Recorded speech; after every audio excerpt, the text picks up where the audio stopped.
9 News Prep Rally, sponsored by Lifetime Home Remodeling. 1, 2, 3, 4. Welcome to the 9 News Prep Rally. Welcome into the Sunday morning prep rally. I'm Ashley Moore, and as you can see, the prep rally is on the road. We are at Canvas Stadium to put a bow on the high school football season. 3A, 4A, and 5A all battled on the same day in the same building. So let's get to those highlights. This is the moment you have worked all year for. All year. We're together tonight. Play Giant football, and let's have a day. Let's go. Giants on 3. 1, 2, 3, Giants. And why not legend? The Titans would begin the game in the lead thanks to this 30-yard field goal by Carson Flowers, 3-zip.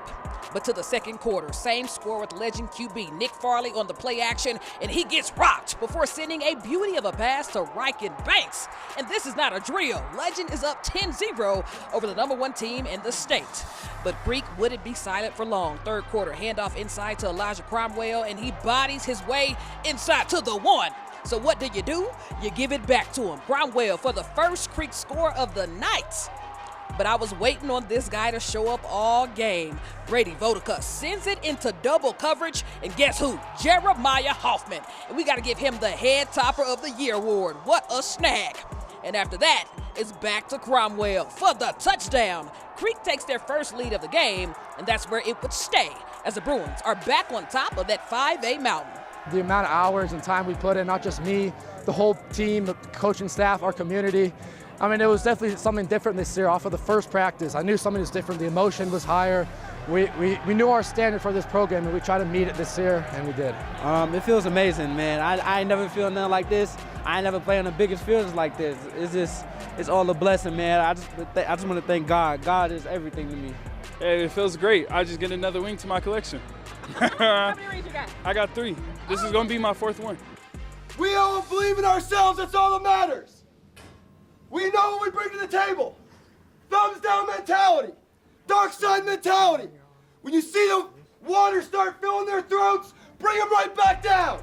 Up in 4A, the Broomfield Eagles with a tough test, taking on the undefeated Montrose Redhawks. And early on, it was all Montrose. Handoff to Aiden Grijalva. He gets out left and untouched. Broomfield struggled to stop the run attack in the first half. Montrose with a 6-0 lead. Shortly after, more Montrose, taking a break from that run game to air it out to Chase Meehan.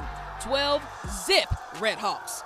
But the Eagles would then get on board. Darian Jackson to Elliott Less in the flat, and watch him go. Stretching the ball out past the pylon, 12-7. But what did I say about that running attack? Unstoppable. Montrose up 28-7 after this one. But right before the half, Eagles QB Darian Jackson finds Mikael Bitter for the toe tap tutty to make it a 2-score game, and to the second half we go. Pitch back, this time to Elliott Less, and Less is indeed more. Cutting back inside as Broomfield erases the 21-point deficit. But for the lead, Darian Jackson keeps it himself, and the Eagles take the 35-28 lead in the 4th until 3 minutes to go in the game, and the Redhawks looking for the game winner. The QB's pass is out, and Gio Toledo essentially makes the game-sealing pick, and the Broomfield Eagles are back on top, winning their 2nd state title in 3 seasons. I had a lot of feeling, man. You know, I was a backup quarterback at one point, as you know, last year, and now I'm starting for a state team. You know, all thanks to my linemen, all thanks to God. You know, I couldn't do it without anybody on my team, so, you know, I just thank all of them, and, man, it's very happy emotions, you know. The first half wasn't pretty, but I went in there at halftime, I said, boys, this is our game, man. Nobody in the state can touch us. So it's just a real feeling, man. Hey, shout out to my mom and dad. That was for them. We need to lay it on the line. Every down, every play, everything inside you. Whatever you got inside you, you lay it on the line today. 1 seed, Thompson Valley Eagles taking on 2 seed Meade Mavericks, and will begin with the Eagles' possession. Looking to punt, but the snap is high. Elijah Metzger reels it in and sends up the pass to Wes Bebo, and he cuts loose before picking up the huge first down.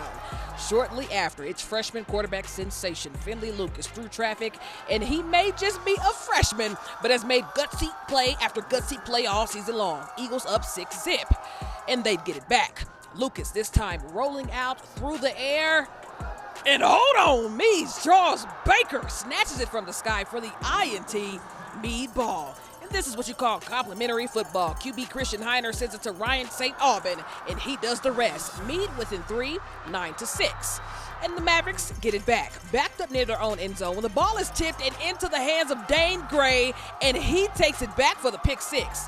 Personally, I'm calling this the play of the game. Momentum shifter, 16-7 Eagles. But to the fourth, Heiner spins out and then evades the sack before dropping a dime to Noah Vroman.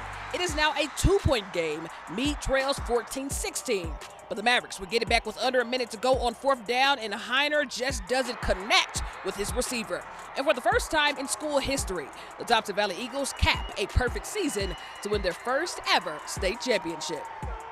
Man, we watched film all week, and they had a tough D-line, and you got to overcome that some way, but they did a great job standing up. So I think our defense, we just stepped up, and we faced the adversity, and we just went out there and did it. That defense won the game for us. I can't thank them enough, and to be able to be a freshman going into this, I don't even have words for that. It feels amazing to have our name submitted into Thompson Valley. But as one season ends, another begins. Yesterday, we brought in the basketball season, and today, it's time for hockey. And hockey jerseys just may be my favorite. The Castleview SaberCats taking on the East Angels. So let's get to it.